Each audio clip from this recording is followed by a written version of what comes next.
Hola chicos, muy buenos días tengan todos ustedes. Bienvenidos a la clase del día 16 de octubre del 2020.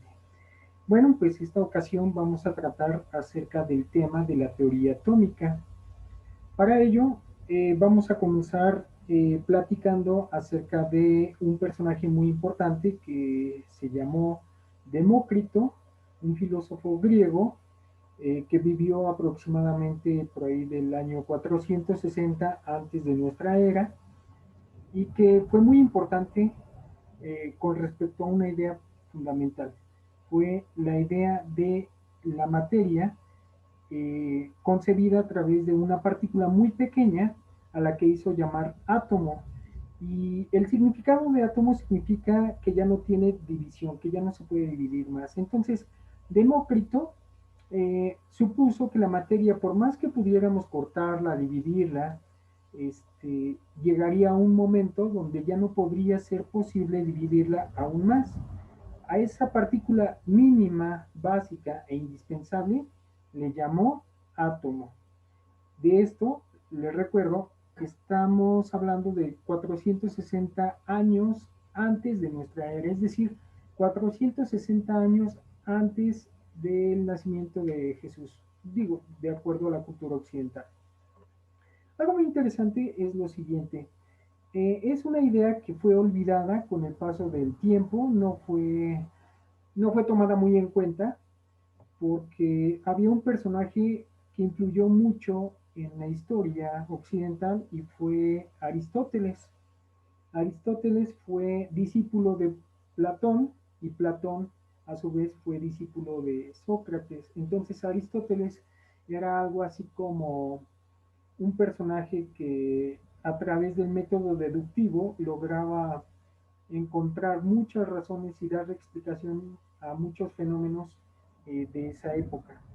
Entonces, si ustedes nada más analizan esa parte, tuvo mayor peso la opinión de Aristóteles que el pensamiento de Demócrito.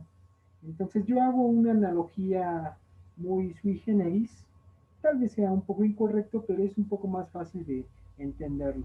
Voy a hacer una analogía. Imaginen ahora que Aristóteles era como el Cristiano Ronaldo, ¿no? Pero digámoslo así que de la filosofía y de otros muchos otros campos. Eh, yo me imagino que alguien le preguntó acerca de la idea de Demócrito y que le preguntaron algo así a Aristóteles, donde le decían cuál era su opinión acerca del átomo, que si ya no se podía dividir en algún momento. Para lo cual Aristóteles dio la explicación de que la materia se podía seguir dividiendo tanto como pudiéramos, solo que no teníamos las herramientas para hacerlo con tal precisión, ¿no? Entonces, tuvo mayor peso la opinión de Aristóteles y la idea de Demócrito, como les dije anteriormente, fue olvidada. Bueno, algo muy interesante al respecto es que esa idea, a pesar de que fue olvidada, afortunadamente prevaleció en algunos de sus escritos. Muchos años después, estamos hablando de que un personaje ya con cierto carácter científico de nombre Dalton, ¿sale? Dalton retoma la idea de Demócrito, retoma la idea del átomo, retoma que la materia llega un momento donde ya no se puede dividir y dice, sí, sí existe el átomo. Y el átomo, si existe, muy probablemente deba ser sólido. Y Dalton imaginó que por ser una materia muy pequeña, tal vez no la podríamos ver a simple vista, porque en ese momento se carecía de los elementos o de los instrumentos para poder hacerlo, y él supuso, con base en varios experimentos y varias teorías e hipótesis, que la materia estaba basada en átomos, que eran las partículas más pequeñas e indivisibles de la materia, las partículas fundamentales. Bueno, pues para esto sus postulados sirvieron como base para dar paso a otros postulados. ¿Cuál fue el detalle de Dalton? Bueno, pues Dalton dijo, todos los átomos de un elemento deben de ser iguales. Si es un elemento diferente, entonces esos átomos pueden cambiar, pero siendo del mismo elemento, siempre serán iguales. Entonces, los átomos de un elemento pueden ser idénticos a comparación de que en otro elemento químico podrían ser diferentes. ¿Qué ocurrió? Pues se dieron cuenta que no satisfacía algunos experimentos o no satisfacía algunas explicaciones acerca de la materia. Algunos postulados fueron muy interesantes. Voy a compartirles también en este momento una imagen donde podremos ver un poco más acerca de la teoría de Dalton. ¿Vale? Y bueno, vamos a ver aquí.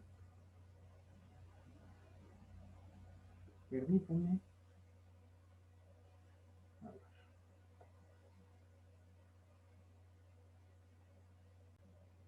Muy bien.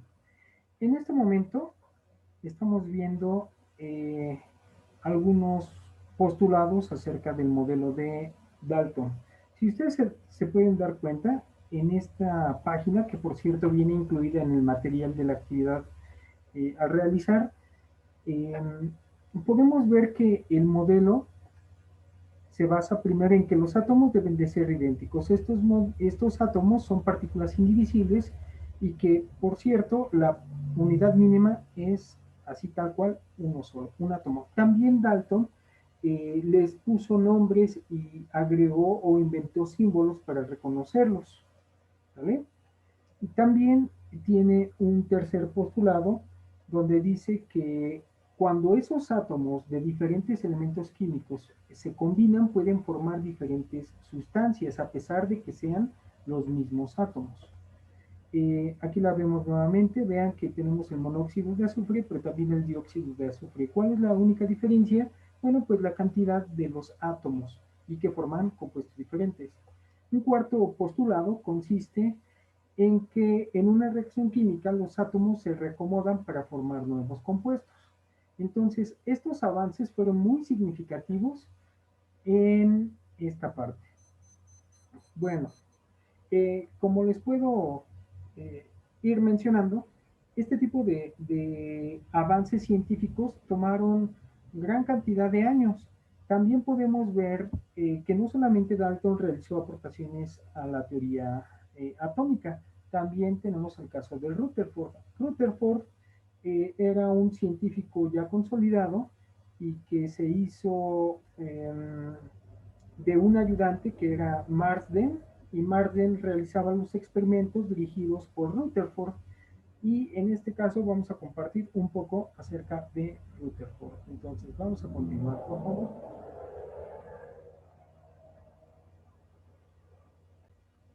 Bien, en el caso de Rutherford realizó un experimento con ayuda de Marsden, donde aquí podemos ver que estableció una laminilla de oro y a la cual, mediante una fuente de partículas de alfa, bombardeó la laminilla de oro. ¿Qué ocurrió? Ocurrió que muchos de esas partículas alfa pasaban a la mayor parte de la lámina y casi chocaban en la misma dirección. Sin embargo, encontró algunas variantes, algunas anomalías en el experimento. Repitió el experimento varias veces con Marsden y entonces no podía explicar cómo es que una laminilla muy delgada podría hacer rebotar una partícula alfa que era muy densa, muy pesada, por así decirlo. Y entonces una comparación es como si disparáramos con una metralleta contra un papel. Imaginen una bala aproximadamente de unos 4 o 5 centímetros que chocara contra el papel y rebotara. Entonces era algo que no podía explicar. Por lo tanto, él supuso que el átomo, que sí existía, probablemente tenía algo muy importante justo en el centro. A esa parte muy importante le llamó núcleo, núcleo del átomo. Él descubrió que el átomo tenía un núcleo y lo que pudiera tener justo en el centro, en medio, debería de ser muy denso y muy duro, suficiente para hacer rebotar una partícula alfa que a comparación del átomo era muy grande. Entonces, como aquí podemos ver en el diagrama, algunas partículas alfa pasaban, aquellas que lograban tocar de forma muy externa el átomo, pues se desviaban ligeramente, pero aquellas que lograban coincidir justamente con el núcleo del átomo eran aquellas que rebotaban casi en dirección contraria.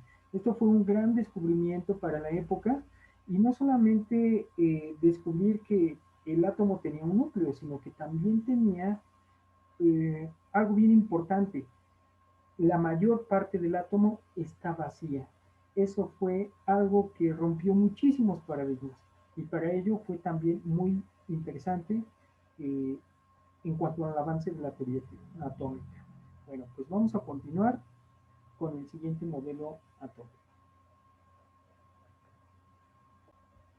Bien, continuamos ahora con el modelo de Bohr, Niels Bohr.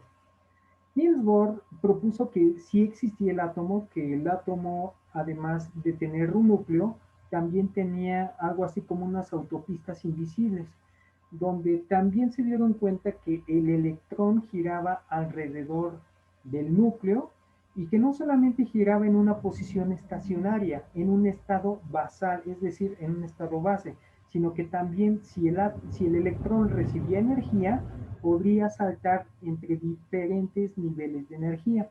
A esto le llamó excitación del átomo.